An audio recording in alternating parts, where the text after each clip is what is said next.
the person is benefiting. Yes, I'm benefiting and my brand is growing. There has to be a balance. But I feel like here in Zimbabwe, there is no balance. Right now, there is a membership on my channel right now. And people don't even know. Like, you can support Period by just sending him even $1. Africans, they don't want to support Africans. Like I said, I'm going to offend a lot of people when answering these questions, but it's the truth. When it comes to farming content, I feel like farming content has pushed me to a level where I am right now. I'm trying to evolve, but my evolving doesn't have to offend a specific audience. So it's really hard right now I'm facing difficulties, but at the end of the day, my name is Kelvin Period. I'm always going to persevere by God's grace, and I'll come on top. So hello guys, how are you? We are doing a question and answer. I asked you guys to ask questions and I'm going to be answering them in video form. So I hope you guys enjoy the video. Hey guys, so this one says, I don't have a question, only to say thank you so much. I've learned a lot from your works. I appreciate, thank you so much. That's what I'm saying. Like, I appreciate the amazing support that you guys give me. Yeah. And then the next one says, which phone are you using while you are recording videos, starting with agriculture and rural life content? And which camera are you using now, just to inspire small YouTubers out there? Also, the person is asking which camera I was using when I started the agriculture content. And which camera you are using now. So the kind of phone that I was using back then, it was S23 Ultra, which is the one that you're using right now, which is being used by my wife. Was that necessary? No, it wasn't. But so guys, I'm still using my phone and I'm working on getting a camera now. I really need to start using a camera, but as of now, I'm still using my phone.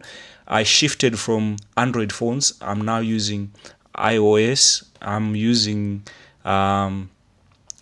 iPhone 16 Pro Max.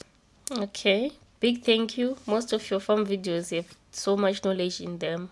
I really appreciate the fan base that I have that watch my farming videos, and somehow I'm starting to be sad with what is really happening these days, because it's really hard to find farming content right now in Zimbabwe. And it's starting to be hard even in Africa in general. I faced the difficulty when I went to Zambia and Malawi. So people don't know it yet, but when it comes to farming content, there is a repetition. Let's say I interview a cattle farmer today, I interview a goat farmer today, and tomorrow I interview like another goat farmer and a cattle farmer. So there is now repetition, because when it comes to business, what I've recognized, what I've realized is that certain principles that are used by successful people, somewhere you would see that they are the same. So if I interview a cattle farmer today and he tells me that I have 100 cattle and how should I start my business, they'll tell you that when you're starting, you should start small.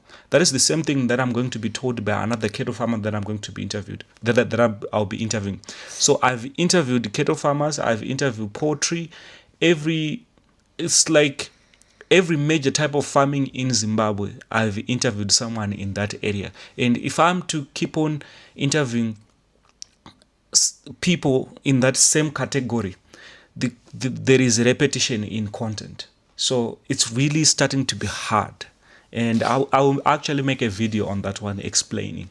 What challenge do you face as a content creator, and how did you overcome some of them? The challenges that I face as a content creator are many. One of those challenges is lack of knowledge. I would not want to use the word ignorance. It's harsh, but I feel like in Zimbabwe, people barely understand the kind of content that we create. People are used to skits. They are not used to someone who is coming to their company and asking for the boss and to learn from the boss explaining how he started his business. So the biggest challenge is people not understanding what I am trying to achieve. Another challenge that I am facing is data. Not me facing data challenges, but Zimbabwe as a whole. Zimbabwe is a small population of 16 million people, and the majority of those people, they are not on internet. So it's really hard to grow as a content creator here in Zimbabwe. You could see that I've been in the business of content creation for the past 5, 6, 7 years. And I am still that person who has less than 200,000 subscribers on YouTube. The people that I started with who live outside of Zimbabwe, Nigeria, Ghana. Oh, like most of the people who watch your videos Yeah. are not in Zimbabwe. Most of them. Yeah, but And the ones who are in Zimbabwe who watch your content, like they understand. Like some of them are content creators. what I'm saying is that majority of the people that watch my content are Zimbabweans outside of Outside, Zimbabwe. yeah, that's what I'm saying. So outside of so Zimbabwe. imagine if the population was bigger and the local people that are here in Zimbabwe have internet connection. That would be much, much greater. You see? Yeah, and also like people in Zimbabwe, I don't know, but this whole content creation thing is like a taboo to them. Now they are used to skits Yeah. and music when it comes to entertainment. Yeah. When it comes to content, when someone is showing real estate, when someone is showing business content, they barely watch. You see? Yeah, even so some of them, even when you say like, I know I'm doing content creation these days, they'll be like, what? Showing your life on the screen to the whole nation, it's not a good thing, this and that. Like they'll discourage, because they don't understand anything about it. Yeah, they don't. They don't even want to learn. No, they don't even want to understand your point of view. Yeah. Because for them, when you show your wife on social media, someone is going to come and take your wife. You see? But most of the time, that's not the case. That's not the case. You can even not show your wife on social media and someone will get your wife.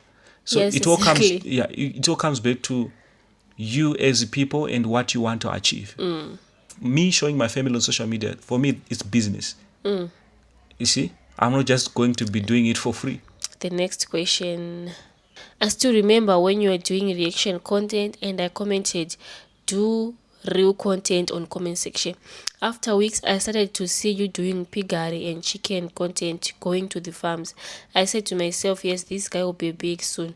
I am happy for you, brother. Keep pushing. You are a leader of the youth. God bless you. God bless you. Like I said, when it comes to farming content, I feel like farming content has pushed me to a level where I am right now. And it has reached a point where farming content is actually telling me like, look, we did put you to this level. And I think it's high time that you do different things. Because like I said, when it comes to content, you need to evolve. Exactly. And if you don't evolve, that is why you see a channel can have 200,000 subscribers and no one is Watching. Exactly. The reason being that people... Like what is happening right now? Yeah, you see, if I keep on posting farming content only, you'd see that people stop watching because they say, oh, if it's not a cattle farmer, it's a goat farmer. If it's not a cotton farmer, it's a maize farmer. You see? So when it comes to content creation, people have to be clever and think outside the box. You have to be unpredictable. People don't have to predict what you have to post next. If they predict, they don't watch. So when it comes to evolving as a content creator, as I am doing right now, I'm going to offend a lot of people because there are certain people who would want me to keep on posting farming content. And if you see the whole thing in the long run, content creation has to be you as an individual, as a brand. If it's not about you being the center of it, you'd see that people would skip you and go to the person that you are interviewing. For example, me, I have to be honest with you guys. I've benefited from farming content. The people that I interviewed have benefited even much more. I have to say this. The reason being, like, let's say I interview a cattle farmer. He's selling cattle. So you'd see that I am a content creator. If I put the contact of the farmer, people are, when they watch the video, they're always going to skip me and go to the what? To the farmer. And you'd hear testimonies from the farmer himself. Thank you for interviewing me. My business is now growing. So you'd see that me as a content creator, I've only made a video and the revenue generated is only from YouTube, of which sometimes it's not much. Yeah. That is why you see sometimes we struggle and we even come on social media and say, please, can you help me with money fare to go and interview this person?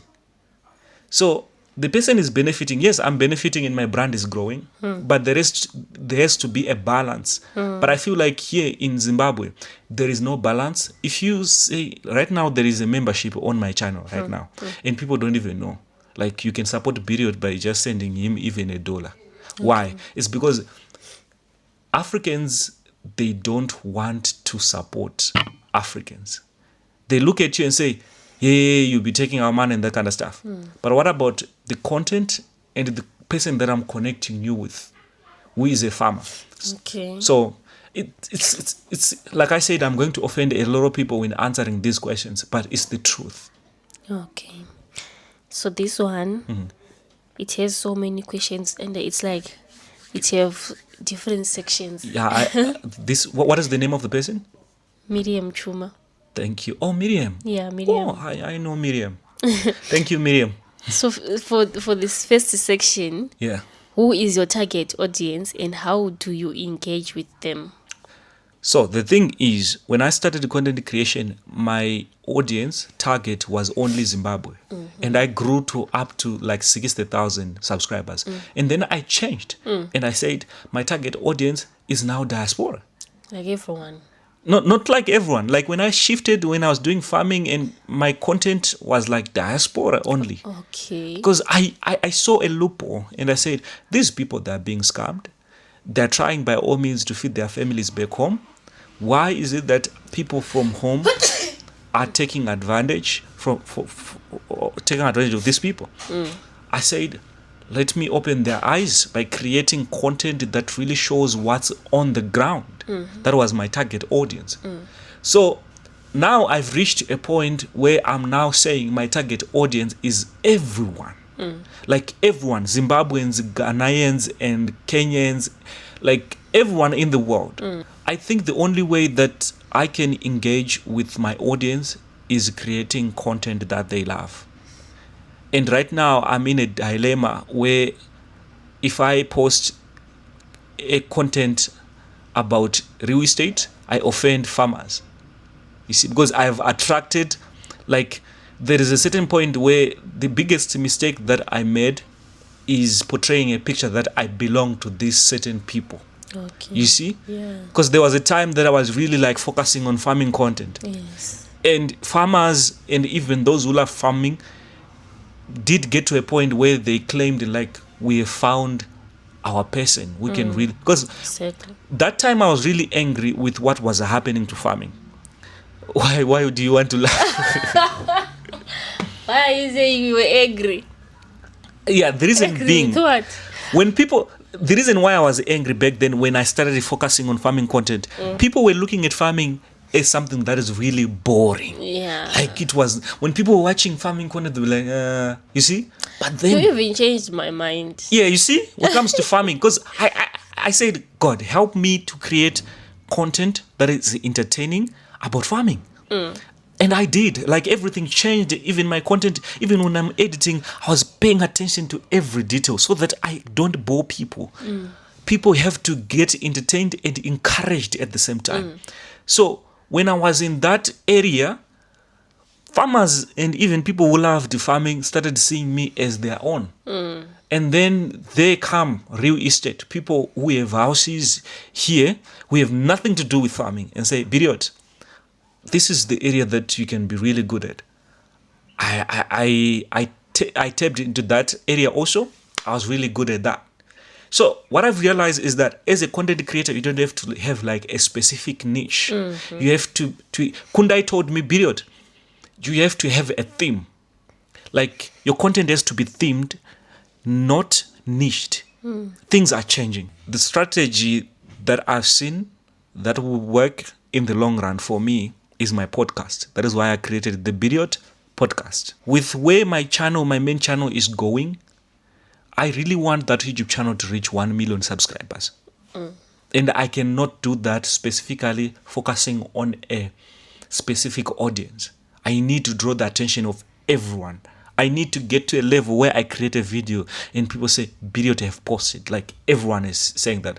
So for me, to not offend a specific audience, I really need to create a platform, and that is why I created the Biriot podcast. So everyone who is interested in any type of business, it could be farming, real estate, you guys need to go to the Biriot podcast and subscribe, because that's where everything is going to be happening. Like formal content, 100% there. Number 4, how do you handle criticism or negative feedback? I just don't reply. When I met you used to take my phone and you used to get angry and you'd reply to those negative comments. Me, I just leave them as it is. But now you have learned a thing or two, you no longer, you just leave them as they are also. I've learned, Kuti, whether you do good or you do bad. So yeah. There's always going to be a negative. So there is constructive criticism, if I'm saying that right. I take that as an advice, But there are certain people who just want to poke you and provoke you. Those, I just leave them as they are. What are some emerging trends in your niche or industry? Vlogging and family content. Like I said, it's no longer about niches now. It's about themes. Content has to be you as a content creator. Let's say that I'm in this house. The reason being that I'm in this house, people are going to watch. That is the level that people are now getting to. How do you balance creativity with consistency in your content? For me, I pray. It's hard. God, I pray for creativity. Help me to be consistent. Help me not to be lazy. Because it's very easy for a content creator to fall in the trap of being lazy or not being consistent, because you are the boss and your working time is flexible. You choose the time that you really want to work. So for me, for the past 7 years, I've never took like a huge break from content creation. So I can really give myself a high five and say, you have done well. You have done well in terms of consistency and in terms of evolving. That is being creative. When you are talking about evolving as a content creator, it means, because your content can be doing well now, but you as a content creator, you have to sit down 3 months from now. Is this the same content? Are people still going to watch? So you need to be ahead. That's being a content creator. What's your experience with sponsored content or brand partnership? My experience with sponsored partnerships has not been good so far. The reason being that if you work with a certain brand or a certain company, they would want to control your creativity. Like there's no room for you to be creative. You see? Like they would want specifically to say this. But I know my audience. I know what they want. I know that if I make it this way, they would watch. If I don't make it this way, they'll say, nah, I'm a content creator. I understand. They understand how their business work. I feel like it should be 50-50. You tell me what you want as a company, and I tell you what I can offer you as a content creator, and then we meet at the center. But sometimes it's not like that. Okay. How do you negotiate rates or terms with clients or sponsors? I feel like it's a sensitive topic, and if I say much about that here, a lot of brands are going to take advantage and put me in a certain box. Like, you said this, but things change. My brand grow. My rates change also. So I don't want to put myself in a box. Okay. Have you ever received feedback that changed the direction of your work? Yeah. Yes, 100%. Imagine someone getting to a level where they want to change their phone number because it went well for them and people are still reaching out and say, I want what Biriot showed at your farm. I want what Biriot showed at your place. So the results have been so good to an extent that I myself now respect myself as a brand, because there's certain time that you look down upon yourself because of how you are being treated out there. But if we get big people who are into business and say, period, you did a good job and the results are good, I think it changes the whole perspective. And I told myself I'm not going to look down upon myself again. Okay. How do you deal with negativity or online criticism? I just don't respond. What's one misconception people have about your work? They think it's useless. And the funny part is that I can really tell that this person is serious about life by their opinion about my content. Because at the end of the day, my content is about business. It's about changing people's perspective concerning a certain area. It could be rural life. It could be business in general. So if I meet someone and say, oh, period, I enjoy your content, right away I can tell this person is serious about life. They want to change something in their life and they want to improve. How do you get motivated when things get tough and when you have fatigue? Yeah, fatigue. I never thought that I would really experience that, but recently it has been something that I have been experiencing, and I'm trying by all means to come out of it. Because when you're experiencing fatigue, there is no creativity there. And for me, I'm at a point that I really need to evolve and I really need to learn certain things for me to really get back on my feet. Okay. Where do you see your platform or business in the next 3 to 5 years? Big. And people I have right now would be surprised that I've reached that level because things are going to change. And people are going to say I'm going to fall. But I'm not. It will be the beginning of something that is big. So 3 years from now, I pray by God's grace that I have 1 million subscribers. Wow. So, yeah. What keeps you grounded and level-headed amongst the fame and fortune coming your way? My wife. Yeah. And the tamba chidembo musendereze. But you do your thing, but your wife is always going to be there and say, I think now the way you are doing things is not really proper. If you see your wife saying those things, sometimes you really need to listen. What kind of a question is this? So this question says, have you ever caught cheating? Nah. How? No, guys. What kind of a question is this? No, guys, please. Even if I did catch you cheating, yeah, we were not going to say it on camera, on social media. Yeah, because this is personal. But I've never caught him cheating, guys. Please.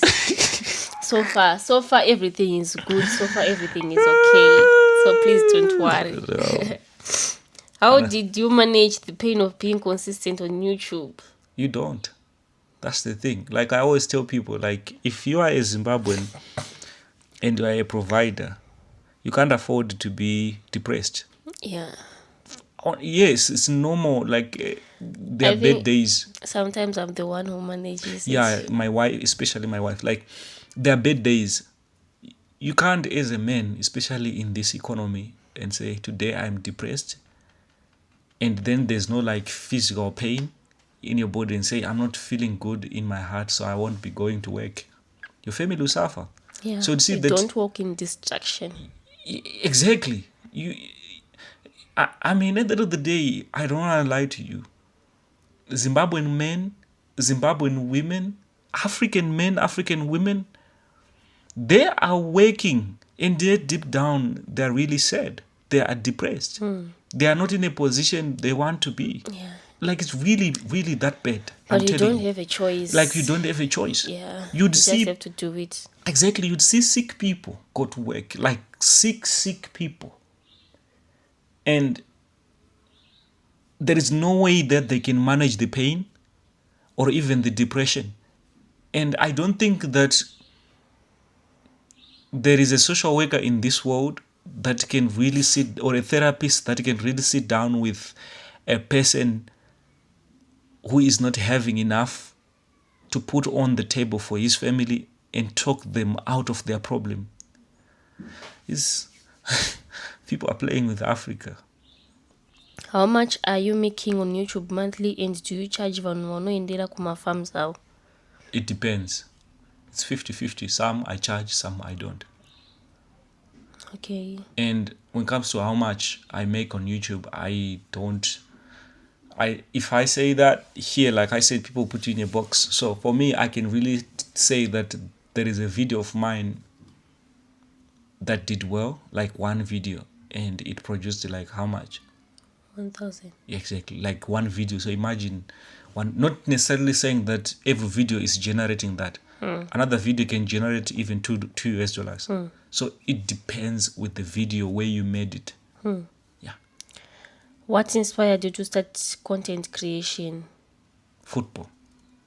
Like I said, I love football. Back then when I created the YouTube channel, the reason was to create my own opportunity to post my own videos playing football, hoping that one day someone can discover me. Okay. But things changed and I evolved. Now you're a family man. Yeah. As you said, wakasiya school pa level 2 wakazopedzisa here kana usina. Why does that mean changa chisisina value? Good question. And I don't think that I'll find myself going back to school. If I'm to find myself going back to school, it means I love that program. And that program is going to benefit me in the long run. But right now, I feel like even if I finish, it's a contingency plan, and I'm just going to put it on the wall. Get me right. Being successful without education doesn't mean education is useless. But I feel like it's not the right time for me, and right now I really need to focus on what I have on the ground. And I've been building this business for years now. So for me, that's what I'm focusing on. And I loved the program that I was doing, but I feel like even if I finish it, right now, being a social worker in Zimbabwe, the opportunities are not many.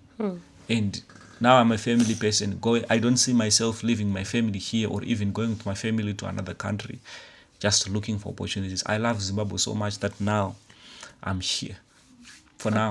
Maybe I'll change my mind and I'll go back to school. I don't know. When did you start making money on YouTube? Was it 2020? 2020. Yeah, 2020. And I still remember my first paycheck was $100. How did you meet Paida? We met in Highfields. For those who want to know the whole story, you go see the Bearded Family YouTube channel.